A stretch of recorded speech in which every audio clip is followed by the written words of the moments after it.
Chris Jericho came back to AEW Dynamite to face Hook. Now, this has been an ongoing thing. They say Chris Jericho brings in the young stars, brings him into that, what do they call it, the Jericho verse, and he spits them out. Now, everybody's irrelevant. What do y'all think about this whole Hook versus Jericho thing? And after we see what the results, Hook just pretty much straight up beat him. So, where are we going from here? Kiddo. I thought the match was interesting, and the finish kind of confused me a little bit because with the angle they showed, I thought it was like a double count where both wrestlers had the shoulders on the mat, and like it was going to be an indecisive finish. But no, the Hook's music immediately started playing, and I was kind of shocked when I saw that.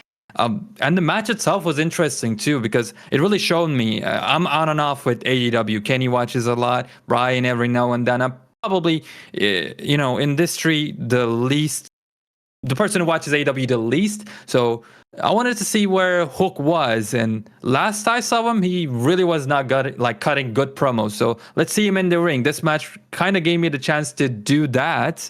And I gotta say one thing: the fact that they had us kind of believe or doubt that Jericho legit hurt his neck in the beginning, that was nice. Like they actually gave a story to the match. I enjoyed that, and they, started off the match with that story, and then they, finished it with the story. It was nice. It was something small, but I really enjoyed it.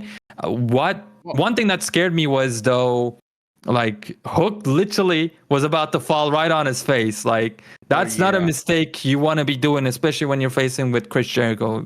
I mean, now back in the day, if this was like 3 years ago, this is like a match that would make or break your career. Now Jericho, I think, cooled off, and that's something I want to ask about to you guys. Like, what do you think about Chris Jericho's situation right now? 2024, we had the controversy too. Like, do you think Jericho?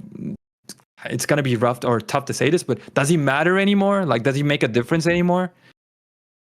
Go ahead, Brian. I don't know, man. I don't think Jericho really plays that big of a role anymore, in my opinion. I know some people may think differently. I just don't think, it's not that he don't bring nothing to the table. It's more like I'm just not interested in Chris Jericho in 2024. I'm just not. The only good thing right now to him is his theme song. The theme song go hard. Aside from that, there's really nothing else, man. Me personally speaking, I like Chris Jericho. It's just right now, there's nothing for me to really be interested in at this moment. Well, I don't know, because if you ask me, Chris Jericho is a megastar. You think about guys like Randy Orton, you think about guys like Batista, Edge, Kurt Angle. Chris Jericho is probably a bigger star than all of them. And it's because he started off in WCW. Think about when he debuted in WWF against The Rock. That was a huge moment. But in WWE, he really started to hurt himself when he started putting people over because he just would put everybody over. Fandango, look at that.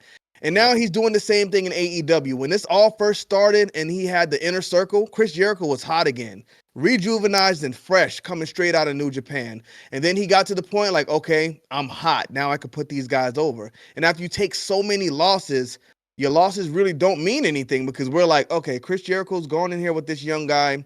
He's going to lose this match. So it takes away a lot from him. And because he always does that, and the recent allegations that somehow he beat, I mean, he's on TV and people aren't really cheering or rooting against him. People who know are just really down on him right now. So I think Chris Jericho really hurt his legacy in the long run with this AEW run. I hate to say that because the man he's out there putting in the work, but I mean, sometimes you just got to go away. We look at guys like John Cena. I never liked John Cena back in the day, but absence makes the heart grow fonder. Now when he comes back, I appreciate him a lot more. But Chris Jericho has just always been in our faces, and I don't think that's been doing him any favors lately. I agree. I almost feel like right now Chris Jericho is in the phase of kind of where John Cena is at, except Chris Jericho is still full time. He just wants to continue putting people over, which is fine. But bless you, my friend. Bless you. Thank you. Come on, bro. You all right? You good? Yeah, I'm good. But I think the thing is, it's getting to the point, like you said, Kenny, the losses just don't really mean much for that young superstar that's getting it. It's like when Solo Sikoa beat John Cena. It didn't feel like he just beat John Cena. It just didn't feel the same. So that's how I feel with Chris Jericho. It's like, all right, it's kind of played out now, bro. Like, I don't know. We need something new. So the next time that he kind of gets built up again and he loses, it really feels like he did something for someone's career, in my opinion. I really like the fact that you guys mentioned John Cena because that's something I want to stand on too. He has the same problem as John Cena does. If you paid attention in the match, the back of the head, even though his hair is longer, you can see it. It's starting to happen. Good luck to Jericho with that. Other than that, like yeah, the great point. One example I can give is that he let Action Andretti beat him like all those months ago, maybe even a year ago. What did they do? Nothing. They disappeared, just like Brian. Just like Brian disappeared. If he goes away, even now is struggling due to his age in the ring. Well, he's not going to be wrestling every week anymore, right? What's that going to do for Chris Jericho's in-ring skills that they're already dwindling? Maybe that's what he's afraid of. Maybe he wants to, since he's still able to somewhat do it, just do it to the best of his ability. Because look at John Cena, right?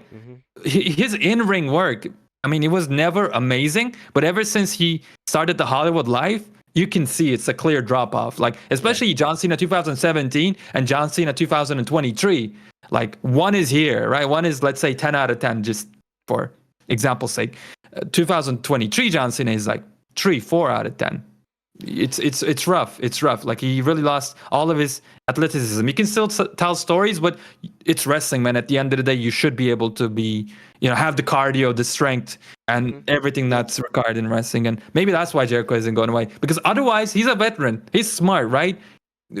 Like, he should know. He should be able to say exactly the same things we're saying about him. Maybe he's out of touch. I'm not sure, but yeah, my man needs to go away a little bit and chill. Yeah, and it shows that it's not really a dark spot, I guess you'd say, on Chris Jericho, because John Cena comes back, does the same thing. Austin Theory just beat him, and that didn't give Austin Theory anything. So Jericho just needs to take a step back, and maybe it's time for us to see him, like you said. Solo Sikoa, he beat John Cena. Solo Sikoa, I don't think has won a match since. Crazy. Well, we'll see where it goes. Maybe it helps Hook out. Chris Jericho said he has a proposition next week, so it's getting Hook on TV at least. That's the problem AEW has. They'll get these guys hot and take them off TV. So hopefully this takes him down the road where they continue to use them. So we'll see.